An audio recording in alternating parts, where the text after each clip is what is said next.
खण्डमण्डलाकारं व्याप्तं येन चराचरं तत्पदं दर्शितं येन तस्मै श्रीगुरुवे नमः। अज्ञानान्धस्य लोकस्य ज्ञानाञ्जनशलाकया चक्षुरुन्मीलितं येन तस्मै श्रीगुरुवे नमः। अध्यात्म विश्व विज्ञान यूट्यूब चैनल के सभी प्रेमी पाठकों का इस अंक में हार्दिक स्वागत समादर करते हैं। मित्रों, कथा बहुत लंबी है और आप सब प्रबुद्ध है और आध्यात्मिक धार्मिक ग्रंथों का आपने पठन किया है, इसलिए संक्षेप में बात करेंगे और संक्षेप में ही हम बोध लेने का प्रयास करेंगे। राजा परीक्षित ने शिकार पर जाने के समय राजा परीक्षित ने ऋषि पुत्रों के गले में सांप डाल दिया और ये जब ऋषि अपने ध्यान से बाहर निकल आए तो उन्होंने देखा कि हमारे पिता के गले में किसी ने मरा हुआ सांप डाल दिया है। वो ऋषिपुत्र बड़े नाराज़ हो गए और उन्होंने राजा परीक्षित को शाप दिया कि तुम्हें भी एक सांप काटेगा और सांप के काटने से आपकी मृत्यु होगी। राजा परीक्षित बहुत दुखी हुए और उन्होंने शुक जो व्यासपुत्र थे उनसे ये कहा कि मुझे ऐसा शाप प्राप्त हुआ है कि सांप काटने से मेरी मृत्यु होगी, तो उसके लिए आप कुछ उपाय बताइए। शुक ने कहा कि आप भागवत सुनिए, अगर आपने भागवत सुन लिया तो आपकी मृत्यु टल जाएगी। क्या राजा परीक्षित की मृत्यु टली? तक्षक नाम के सांप ने उन्हें डसा और उसमें उनका देह परिवर्तन हुआ। ये अत्यंत प्रसिद्ध ऐसी कथा भागवत में आती है। शुकदेव से अन्य लोगों ने पूछा कि महाराज, आपने तो कहा था कि भागवत सुनने से मृत्यु टल जाएगी, लेकिन राजा परीक्षित की तो मृत्यु हुई ही, देह परिवर्तन तो हुआ ही, तो ये कैसा हुआ? तो शुकदेव ने कहा कि कोई भी कथा, कोई भी कहानी, पुराण, कोई भी मंत्र, तंत्र, यंत्र, जप, तप मनुष्य को देह परिवर्तन से नहीं बचा सकते, लेकिन सत साहित्य और सत्संगति मनुष्य को मृत्यु के डर से बचा सकती है। मृत्यु से कोई नहीं बचा। श्री राम, श्री कृष्ण और सरदार भगत सिंह और चंद्रशेखर आज़ाद से लेकर ऐसा कौन है इस विश्व में, महान ऋषि मुनि संत महात्मा विभूतियाँ, कौन इस मृत्यु से बचा है? कोई नहीं बचा और मृत्यु से कोई बच ही नहीं सकता, क्योंकि शरीर धारण किया है, जो बना है उसका विघटन अवश्यंभावी होता है। ये अत्यंत यानी स्पष्ट और त्रिकालाबाधित सत्य है। शरीर का मृत्यु होता है, तो शरीर क्या है ये हम अध्यात्म विज्ञान के द्वारा अच्छी तरह जानते हैं। इसके विषय में हमने बहुत सारे एपिसोड्स प्रस्तुत किए हैं कि शरीर का निर्माण कैसे होता है। पंच महाभूतों से शरीर का निर्माण होता है और उसमें सत्वगुण, रजोगुण, तमोगुण नामक जो त्रिगुणात्मिका क्रिया शक्ति है वो इन पंच महाभूतों को चालना देती है, जिससे ये सारा रूपांतरण का खेल चलता रहता है। और इस रूपांतरण में हमारा जन्म, हमारा कुछ दिनों तक वास्तव्य और उसके अंत में शरीर का देह परिवर्तन, ये सत्वगुण, रजोगुण, तमोगुण, इन तीनों गुणों की ही लीला है। ये हम अध्यात्म विज्ञान से जानते हैं। शरीर की स्थिति, जब वो शरीर हम धारण करते हैं उस समय की स्थिति क्या होती है, इसके विषय में श्री संत एकनाथ महाराज ने भागवत का जो रूपांतरण मराठी में किया है उसके 10वें अध्याय में कहते हैं की मातेच्या जठर कुहरी विष्ठा मूत्रांच्या दाथरी अधोमुख नव मासवरी उकडी भारी जठराग्नी विष्ठा लेपू चहूकडे, नाकी तोंडी कृमी किडे, गर्भवासीचे कष्ट गाढे, कोणापुढे सांगेल. कटुवम्ल लवण मेळे, गर्भवतीचे पुरती डोहळे, त्वचेविन गर्भांग पोळे, तेने दुःखे लोळे अतिदुःखी. ते गर्भोदरीची व्यथा, नेणती माता आणि पिता, तेथ नाही कोणी सोडविता, जीवीची व्यथा जीव जाणे. ज्या ठायाची करू नये गोठी, प्रगट दावू नये दृष्टी, ते योनीद्वारे असी संकटी, जन्म शेवटी जीवासी. जे नित्य मूत्राची न्हाणी, की नवया नरकाची खाणी, जे रजस्वला रुधिराची श्रेणी, जन्म तेथोनी पावती. इसका यानी अनुवाद हिंदी में कि मातेच्या जठर कुहरी, विष्ठा मूत्रांच्या दाधरी. माता के जठर में, वो माता के जठर रूपी गुहा में वो विष्ठा यानी मल और मूत्र के दाथरी यानी बेड़े में, चपेट में वो गर्भ रहता है. और नौ यानी वो जब गर्भ होता है तो उसका मुंह नीचे होता है और पांव ऊपर होते हैं, अधोमुख 9 वार. 9 महीने तक के वो गर्भ जो है वो नीचे मुंडी ऊपर पाँव, इस प्रकार वो रहता है. और वहाँ इतना यानी जठर में न कोई एसी है न कुछ है, तो वो गर्मी के मारे वो उबलता रहता है, यानी बहुत गर्म होता है वो जठराग्नि में. 9 महीने तक के वो वहाँ पकता है, यानी गर्म होता है वो जीव. उसके बाद विष्ठा लेपू चहूकडे, चारों ओर माता के मल में वो लिपटा हुआ रहता है. नाकी तोंडी कृमि कीड़े, नाक में और मुंह में कृमि यानी जंतु और कीड़े ही रहते हैं. गर्भवासीचे कष्ट गाढे, कुणापुढे सांगेल. वो गर्भवास में जो प्रचंड यातनाएं मिलती है उस जीव को, वो किसको बताएगा. कटुवम्ल लवण मेळे, कटु यानी कड़वा, अम्ल यानी एसिड, वो और लवण यानी नमक. तो इस प्रकार वो कड़वे नमक के यानी आम्ल में यानी एसिड में वो रहता है. गर्भवतीचे पुरती डोळे, और गर्भवती भी नींबू खाना चाहती है, यानी एसिडिक चीज़ें खाना चाहती है.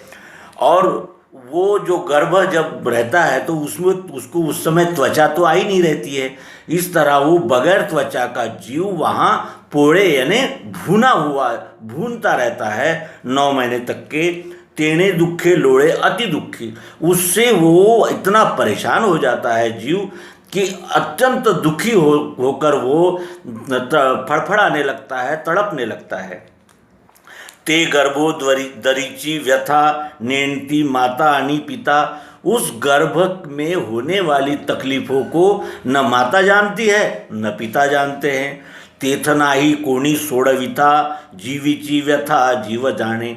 वहाँ कोई छुड़ाने वाला भी नहीं रहता. उस जीव की तकलीफ वो जीव ही जानता है कि वो कितनी तकलीफ उसको होती है.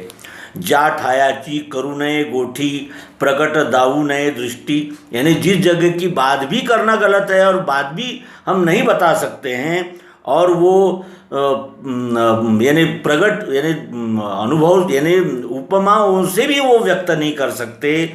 ते योनि द्वारे असी संकटी, जन्म सेवटी जीवासी. वो फिर माता की योनि से वो उस मुसीबत से छूटता है और उसका जन्म होता है अंत में 9 महीने के अंत में. जे नित्य मूत्राची न्हाणी, यानी वो सदैव मलमूत्र से नहाता ही रहता है 9 महीने तक की वो जीव उस जठर में. और नवया नरकाची खानी, और नए नए प्रकार की उसको तकलीफ़ें होती रहती है. नए नए एसिड वहाँ तैयार होते रहते हैं और उससे वो जीव हलाकान परेशान होता रहता है. जे रजस्वला रुधिराची श्रेणी, और इसका जन्म कैसे होता है. पिता के वीर्य से और माता के रक्त से, जिससे हम रजस्वला होने पर वो स्त्री जो यानी निष्कासन होता है जिस रज का, उसी रज से वो जीव का पालन पोषण होता है और वहीं से जन्म तीर्थेची तेथोनी पावती, यानी वहाँ से ही उसका जन्म होता है। इतना यानी डरावना और जितनी यानी भीषण और अत्यंत दुखद ऐसी स्थिति वो 9 महीने उस जीव को वहाँ सहन करनी पड़ती है। और इतना दुख, इतनी प्रचंड यातना, इतना प्रचंड यानी जिस प्रकार से मुसीबतों को झेल कर वो जीव बाहर आता है, ये इस जीव की वास्तविकता है और ये कोई अतिशयोक्ति नहीं है और ये हम सबके अनुभव की बात है। और ऐसा करके ही हम आए। श्री राम, श्री कृष्ण और कोई भी कितना ही बड़ा संत, महात्मा, विभूति, अवतार क्यों ना हो, लेकिन यही प्रोसेस है। इसी प्रोसेस से ही ये जीव का जन्म होता है। इसमें किसी के लिए कोई छूट नहीं है। जीव जो जन्म होता है वो 9 महीने तक उस माता के गर्भ में पक कर ही आता है, कोई भी इससे छूटा हुआ नहीं। और इतना सहने के बाद जब वो बच्चा जन्म लेता है तो फिर वो प्यास भी नहीं बता सकता, भूख भी नहीं बता सकता, वो केवल रोता है। उसके पेट में दर्द है कि हाथ में दर्द है, भूख लगी है कि प्यास लगी है, टट्टी लगी है कि पेशाब लगी है, वो कुछ नहीं बता पाता और रोता ही रहता है।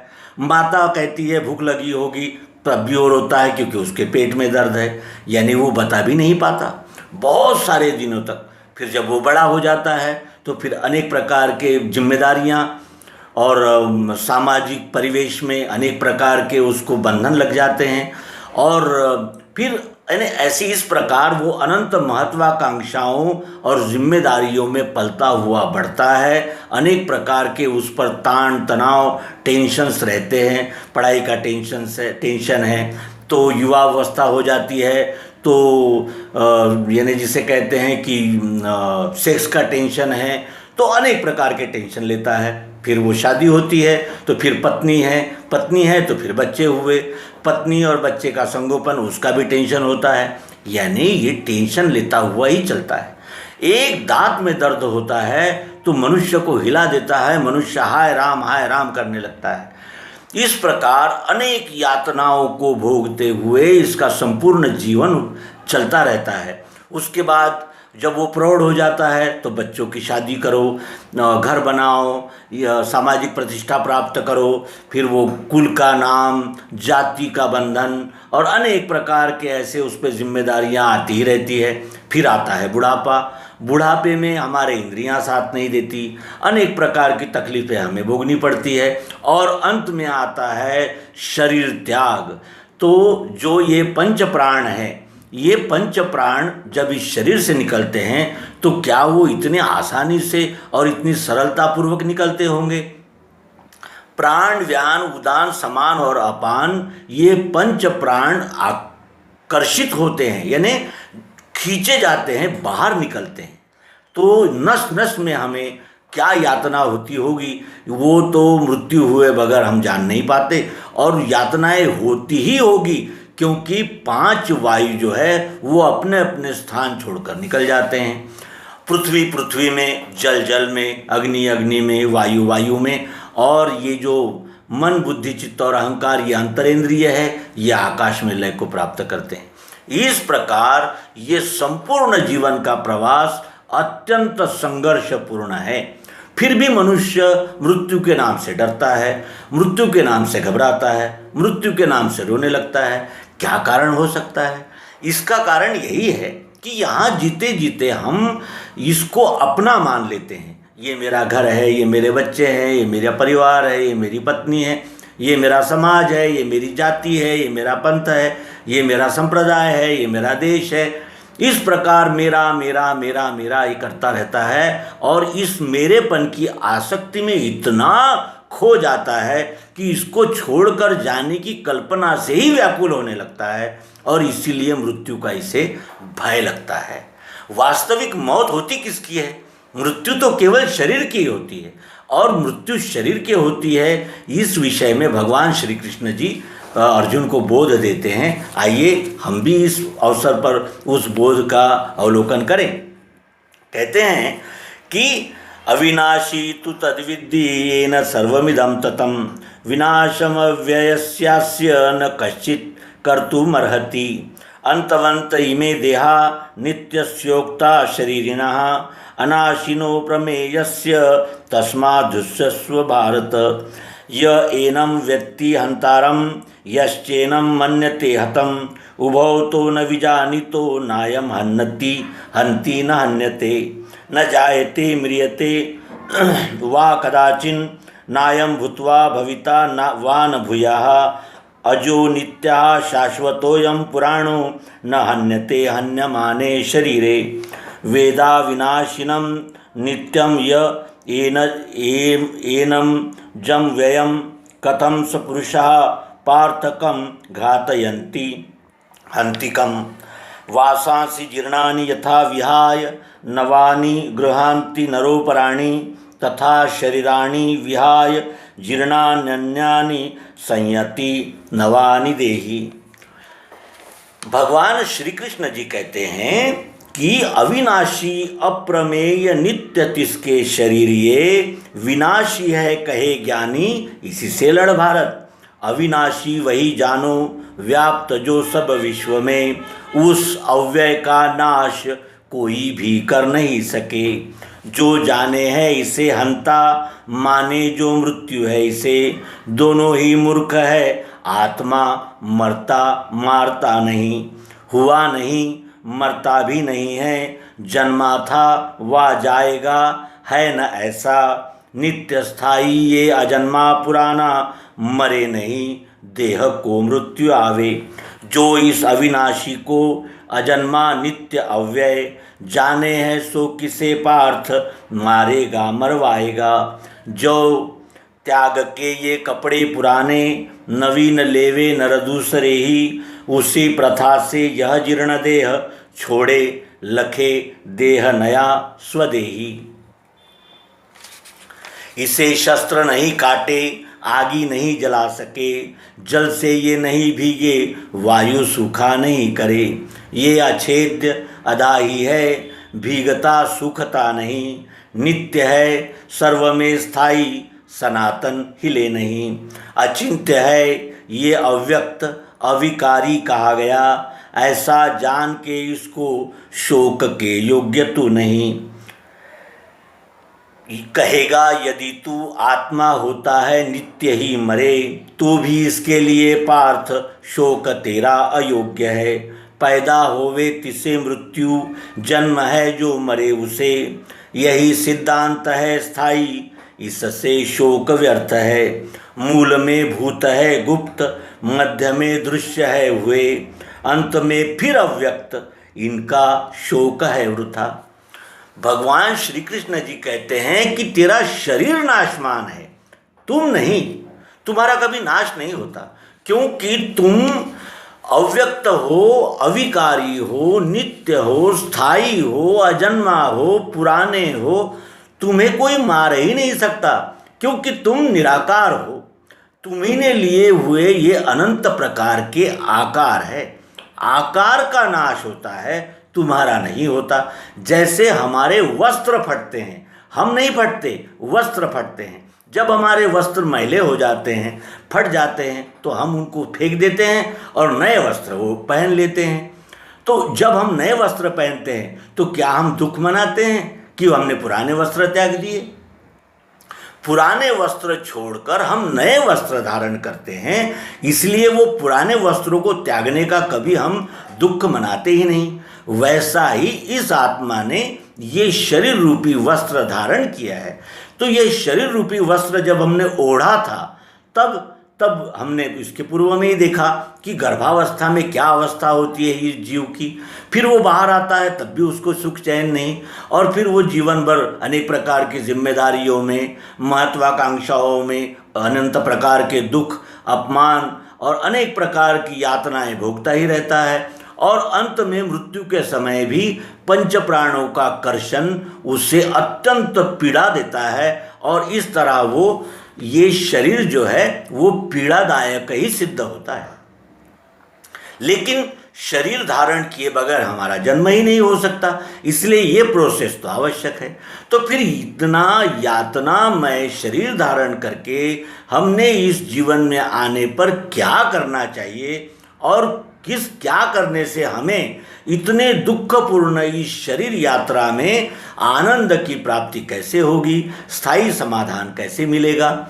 और इसको पाने के लिए सत्संगति, सत्साहित्य और सद्गुरु योग युक्ति सर्वांग योग उपस्थित है, लेकिन हम उधर ध्यान देते ही नहीं। हमारा संपूर्ण जीवन मनोरंजन, भोग, ऐश्वर्य, मान सम्मान और अनेक प्रकार की उपाधियां प्राप्त करने में ही बीत जाता है। और इस तरह ये यातना भोग कर आया हुआ जीव अपनी यातनाओं को भूलकर फिर अनंत प्रकार के प्रारब्ध तैयार करता है, कर्मफलों की वासना निर्माण करता है, कर्तृत्व का अभिमान धारण करता है और फिर नए जन्म की तैयारी करता है। और इस प्रकार इसके जन्म मृत्यु का चक्र समाप्त होता ही नहीं, क्योंकि इसकी वासनाएं समाप्त होती ही नहीं।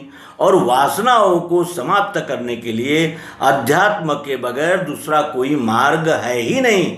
इसीलिए संत, सज्जन, विभूति, अवतार बार बार कहते रहते हैं कि आप जागो, आप जागो, लेकिन हम जागते नहीं। ये जीव अंत तक बेहोश ही रहता है और फिर अनंत यातना भोगने के लिए, गर्भवास के दुख के लिए फिर वो प्रस्थान करने के लिए सदैव तैयार ही रहता है। ये कोरोना महामारी में अनेक यानी जो शरीर है उनका त्याग हो रहा है। हम जहाँ भी यानी जिस भी माध्यम पर जाते हैं, यानी फेसबुक है, ट्विटर है, अखबार है, रेडियो है, टीवी है, जहाँ कहीं हम देखते हैं मृत्यु के ही समाचार सुनाई देते हैं।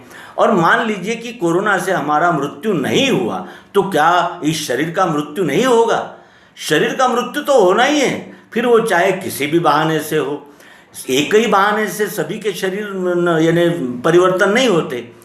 सभी के शरीर अनेक बहानों से यानी जिसे कहते हैं कि परिवर्तित होते हैं। कोई बीमारी से मरता है, कोई एक्सीडेंट से मरता है, कोई हार्ट अटैक से मरता है, कोई शुगर से मरता है, तो कोई ऐसे ही मरता है, तो कोई जिसकी उम्र ज़्यादा होती है वो भी मरता है। 5 साल का भी मरता है, 9 साल का भी मरता है, 12 साल का मरता है, 18 साल का मरता है, 80 साल का मरता है। यानी देह परिवर्तन होना ही होना है, तो फिर उससे डरे क्यों? मृत्यु के भय से छूटने का सरल उपाय अध्यात्म विज्ञान है और वही देने का प्रयास इस विश्व में अनेक प्रकार से अनेक मनीषियों ने, अनेक यानी जिसे कहते हैं कि मानवता को ऋणी कर रखने वाले इन अद्भुत और जिसे कहते हैं कि महान संत महात्मा विभूतियों ने कार्य किए हैं। हमें भी इसका अवसर मिला है, नरजन्म प्राप्त हुआ है, तो इस अवसर को न खोते हुए हम भी निर्वाण की ओर बढ़ें। और जैसे कबीरदास जी कहते हैं कि कबीरा आए जगत में जग हंसे हम रोए, ऐसी करनी कर चले हम हंसे जग रोए। तो इस प्रकार का अनुभव केवल अध्यात्म विज्ञान से ही हमें मिल सकता है। ये हमें यानी पूरी तरह गारंटेड, यानी जिसे कहते हैं कि 100% यानी निश्चित रूप से ये हमें ध्यान में आता है। लेकिन हम अभी जागृत है, हमारा वैराग्य क्षणिक वैराग्य होता है। हम किसी के शव को जलाने के लिए जब स्मशान में ले जाते हैं तो जाते समय भी घर गृहस्थी की बातें करते हैं, स्मशान में भी जाते हैं तब हम होश में नहीं होते कि एक दिन हमें भी इसी तरह शरीर का त्याग करना होगा। हम वहाँ भी गृहस्थी और अनेक प्रकार की उपाधियाँ, मान सम्मान की बातें करते रहते हैं। यानी हम अपना संपूर्ण जीवन बेहोशी में गुजार देते हैं और बेहोशी के साथ साथ मृत्यु भय बना ही रहता है। और मृत्यु भय ऐसा है जैसे किसी शेर के आगे बकरी को बांध दिया जाए और बकरी को हरा हरा घास खिलाया जाए, तो बकरी को न घास खाने का मज़ा आता है न उस आहार से मज़ा मिलता है, क्योंकि आगे शेर बंधा हुआ है। उसी तरह हम भी अनेक प्रकार के सुख, भोग, ऐश्वर्य, मान सम्मान, इन मनोरंजन, इन सब का आनंद लेते हुए भी सामने मृत्यु खड़ी है, ये जब भी हमें ध्यान में आता है तब भी हम डर जाते हैं और दुखी हो जाते हैं। ये दुख, मृत्यु भय का दुख, ये सबसे बड़ा दुख है और इस दुख से पार करने के लिए ही अध्यात्म विज्ञान को हमने जान लेना चाहिए, इसको आत्मसात करना चाहिए और विश्वरूप परमात्मा की अनन्य भक्ति पूर्वक सेवा करके ही इस जीव को परम सुख और स्थायी समाधान की प्राप्ति हो सकती है। ये हम अपने अनुभव से कह सकते हैं। इस अंक का प्रयोजन यही था कि कोरोना से डरना नहीं चाहिए। शरीर त्याग तो होना ही होना है, चाहे किसी भी बहाने से हो। शरीर त्याग जब होना है तो जो अवश्यंभावी है, जिसको छोड़ नहीं सकते, उससे क्या डरना है। और इसलिए मनुष्य ने सदैव यानी शरीर त्याग के लिए तैयार रहना चाहिए। शरीर त्याग से घबराना नहीं चाहिए। शरीर त्याग तो होगा ही होगा। इससे न श्री कृष्ण बचे, न श्री राम बचे, न कोई बच सकता है। देवता नहीं, कोई नहीं। रावण भी शरीर त्याग करते हैं तो श्री राम का भी देह परिवर्तन होता है। ये हमारा नित्य का अनुभव है और इसीलिए हमने यानी जो वैज्ञानिक कह रहे हैं कि कोरोना से ज़्यादा कोरोना का भय मनुष्य पर व्याप्त हो गया है और वो मानसिक अशांति का सामना कर रहा है। तो मानसिक अशांति का सामना अज्ञान की वजह से हो रहा है। यदि हम श्रीमद् भगवद गीता के ज्ञान को आत्मसात करेंगे तो हमारा मृत्यु भय निकल जाएगा और मृत्यु भय निकलते ही फिर तो हम उस सच्चिदानंद घन के अंश है। अंश अंश से अलग नहीं है, जो अंश में है वही अंश में है। पिंड ब्रह्मांड की एकात्मता सद्गुरु योग युक्ति द्वारा प्राप्त करके हम उस परम आनंद को प्राप्त कर सकते हैं और अपने जीवन का परम कल्याण कृतकृत्यता सार्थक कर सकते हैं। इस आशावाद के साथ नर्मदे हर सद्गुरु भगवान की जय।